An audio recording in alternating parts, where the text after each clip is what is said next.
ඔන්න ඉතින් මම අද තවත් ලස්සන පොතක් අරගෙන. මේ දවස් ටිකේ මම දිගටම පොත් ගැන වීඩියෝස් අරන් ඉන්නම් කියලා කිව්වනේ. ඉතින් මේ පොරන් දිෂ්ටි කිරීම රැ වුණා කියලා බැලුවේ නෑ. මම මේ වීඩියෝ එක අරගෙන හිතුවා හරිම ලස්සන කතාවක් ගැන කියන්න. මම ගිය දවස් ටිකේ කිව්වා රමණි බුලත් සිංහල කියලා ලේඛිකාවක් ඉන්නවා. එයාගේ පොත් හරිම ලස්සනයි. එයා අපේ ජීවිතයට දැනෙන දෙබස් වලින් එයා කතාව ලං කරනවා කියලා අපේ ජීවිතේට. අපේ ලයිෆ් එකේ තියෙන දේවල් වලට ගොඩක් වෙලාවට එයාගේ දෙබස් වලින් එයාගේ කතාව ලං වෙනවා.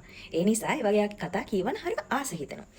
ඉතින් ඒ වගේ ලියවිච්ච ටිකක් පරණ පොතක් තමයි මේ රමණි බුලත් සිංහලගේ ගිනිසිලුව කියලා කියන්නේ. ගිනිසිලුව කියලා ගෑනු ළමයිගේ පින්තූරයක් තියෙන මේ පොත දැක්කම ඔයාලට මොනවද හිතෙන්නේ? ඇත්තටම මේක ගිනිසිලුවක් වගේ දිලිසෙන කියන්න බෑනේ. ගිනිසිලුවක් වගේ ඇවිලෙන හැම වෙලාවෙම තරහ ගන්න. හැබැයි ලස්සන අහංකාර ගෑනු ළමයෙක් ගැන තියෙන කතාවක්.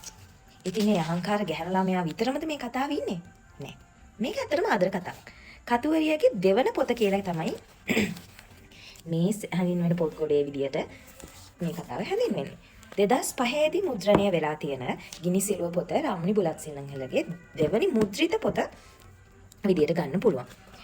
මට තාම පොඩක් හෙම්බිරිස්සාව සෙම ගතිය තියෙනවා. ඒ නිසා මේ අන්න එහෙම කරයි මම හැමදාම මේක ඉච්චර හිතන්න එපා. මොකද උගුරු පැටලෙනවා.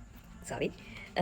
මේ පොත ඇත්තටම මේ රැකියා විරහිත තත්වෙන් ඉන්න උපාධිධාරී තරුණයෙක්ගේ වටා ගෙතිච්ච ඒ තරුණයාත් මම අර කලින් කිව් ගිනිසුලුවක් වගේ අහංකාර කෙල්ලත් අතරේ ලස්සන ආදර කතාවක් කියලා කියන්න පුළුවන්.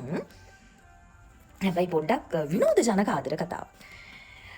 ආසාවෙන් කියවන්න පොතක් හොයනවා නම් ඒ වගේම හිතේ සැහැල්ලුව ගන්න කියවන්න පොතක් හොයනවා නම් මම රෙකමන්ඩ් කරනවා මේ පොත ගොඩාක් හොඳයි කියලා. මොකද සමහර තැන්වල ඇත්තටම මේ hina නොවි බැරි තරම් ලස්සන දෙබස් එක්ක අපිට ඒ ජවනිකාව පේන විදිහටම ලස්සනට ලියලා තියෙනවා.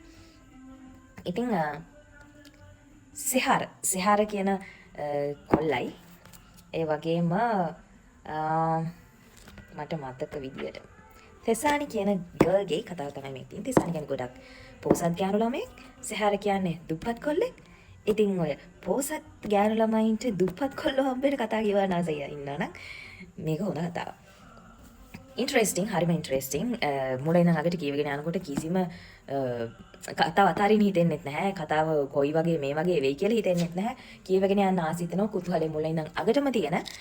හරිම ආසාවෙන් කියවන්න පුළුවන්. තවත් ලස්සන රමණි බුලත් සිංහලගේ පොතක් තමයි ඉතින් මේ ගිනිසිලුව කියලා කියන්නේ.